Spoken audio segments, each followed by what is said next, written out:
সুলতানা রান্নাঘরে সবাইকে আবারও অনেক অনেক শুভেচ্ছা। আসসালামু আলাইকুম। আজকে আপনাদের সাথে শেয়ার করব খুবই সহজ উপায়ে বেগুনি রেসিপি। এখানে আমি কয়েক পিস বেগুন একটু মোটা করে কেটে নিয়েছি।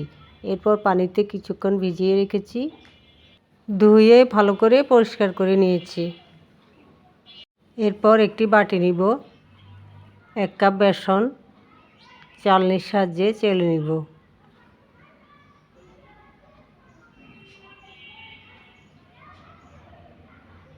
মাঝে মধ্যে বেসন জমাট বেঁধে থাকে, চেলে নিলে বেগুনিগুলি খুবই ভালো হবে। এরপর ময়দাগুলি চেলে নিব। এখানে আমি 1/2 কাপ ময়দা নিয়েছি। এবার বেসন আর ময়দা ভালো করে মিক্স করে নিব। এবার একে একে পরিমাণ মতো লবণ, হলুদ, মরিচের গুঁড়া, অল্প পরিমাণ জিরা ধনিয়া। আসলে বেগুনিতে তেমন মশলা দিতে হয় না, অল্প কিছু মশলা দিয়ে বেগুনি তৈরি করা যায়। এরপর বেকিং সোডা 1 চামচের 4 ভাগের 1 ভাগ দিয়ে ভালো করে মিক্স করে নেব।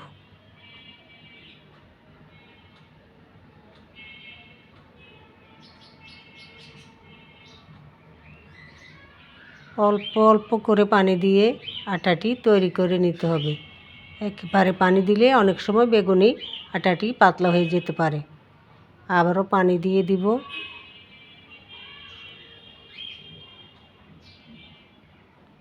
এইভাবে অল্প অল্প করে পানি দিয়ে বেগুনির আটাটি তৈরি করে নিতে হবে। এরপর একটি এগ বিটার দিয়ে ভালো করে মিক্স করে নিতে হবে।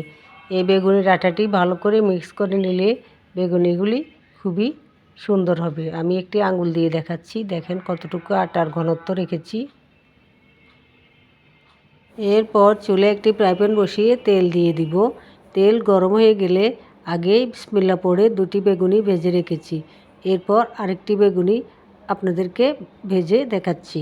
আমরা অনেক সময় বলি এইভাবে বেগুনি ফ্রাই করলে এতক্ষণ ফুলে থাকে, অতক্ষণ ফুলে থাকে। আসলে আমার কাছে মনে হয় কি, ফুলে থাকাটা বড় ব্যাপার না, বড় ব্যাপার হচ্ছে আমার বেগুনের পুর কতটুকু দিয়েছি, বেসন কতটুকু দিয়েছি, পরিমাণে মশলা কতটুকু দিয়ে দিচ্ছি, টেস্টের উপর নির্ভর করে আমার বেগুনি ফ্রাই। একটা চামচ দিয়ে চেক করে নিচ্ছি। এরপর নামিয়ে নিব।